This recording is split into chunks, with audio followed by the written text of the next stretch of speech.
Hey guys, Colleen here, DIYer behind lemon-thistle.com, and today I'm excited to talk about how to use stain with a paint sprayer.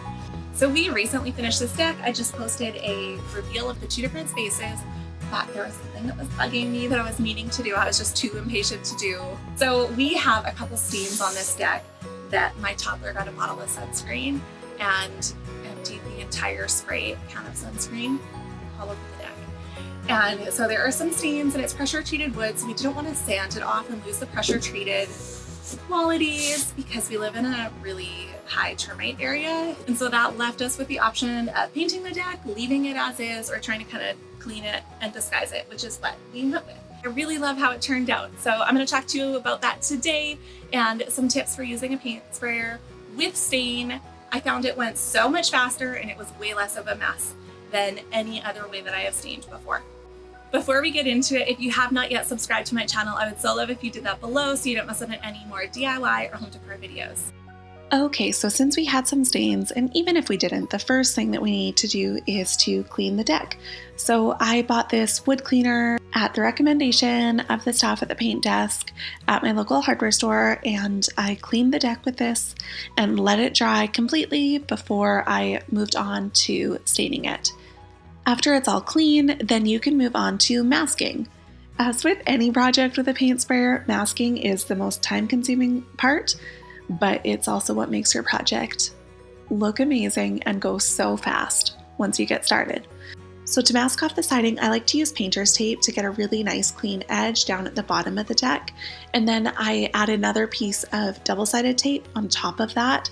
That holds the plastic really well to the side of the house so it doesn't blow around in the wind.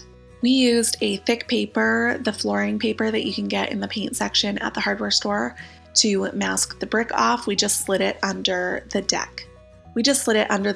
For when I sprayed the sides. Wagner Spray Tech has partnered with me on this video, so I am using my Flexio 3000 for this. This is the same paint sprayer that I use to paint my interior doors and to paint my fireplace inside. I know it works really well with paint, but this is my first time using it with stain. So I did some reading up and I've adjusted my settings accordingly. Let me show you. When you're setting up the pickup straw, make sure that it's pointed forward so that it picks up the stain even when your gun is pointed downward. After you have your stain in, the different settings that I used are the very lowest ones. I used a 1 for the amount of stain that it let out, and the 2, which is the lowest on the air pressure. I did adjust it to a 2 on the amount of stain that it let out, but I recommend starting with the lowest and then moving up if you need to. This gave a really nice fine mist of stain, and I didn't get a dot pattern or a droplet pattern, but if when you're just starting out, you do get a little bit too much stain in an area, you can use a deck brush or a rag just to wipe it in.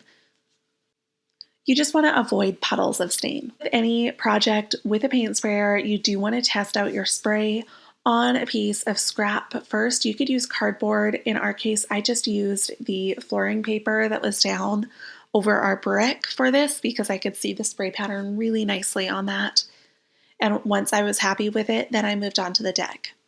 I would recommend moving one board at a time across the whole length of the board and then moving on to the next one so that you don't get any lap marks. This was honestly way easier than I had expected. I don't know why I expected it to behave so differently with stain, but it worked just like a paint sprayer, just really thin paint. I chose to use a water-based stain just to make cleanup easier. This is a semi-transparent stain, so I could still see the grain of the wood, but it would cover a little bit more. And this is really great because pressure-treated lumber is not the most beautiful. If you had a cedar deck, especially a new build deck, then you would probably want to go with a transparent stain. A solid stain is going to give you the look of a paint, but the durability of a stain. The biggest tip that I can give you here is not to leave your paint sprayer sitting for too long if you take a break in between coats. We did the stairs by hand just to avoid masking off all of the railings. In the time that we did the stairs, stain stuck onto the nozzle pretty bad, so I had to wash it and then start going again. Other than that, this is really straightforward. The stain went on so easily and so beautifully. And even though the stains are still there, I hardly notice them and I get that nice rich wood color that I was hoping for. So now you can guess the next two projects I'm going to be using my paint sprayer for is to stain that fence up there when we get a dry week and to stain under the overhang there once we finish putting the rest of those boards up along the rest of the back of the house. So then we set all of the furniture back, and I was so excited because the rug that I had ordered for this space finally came in, and my planters of herbs have grown so nicely. I cut down some flowers from my garden for the table, and we spent that very night out here playing games. Alright, I hope that you enjoyed this video. If you did, make sure to give it a thumbs up and subscribe so you don't miss any more DIY or home decor videos. Big thank you again to Wagner Spray Tech for sponsoring this video. And today, they're so loud.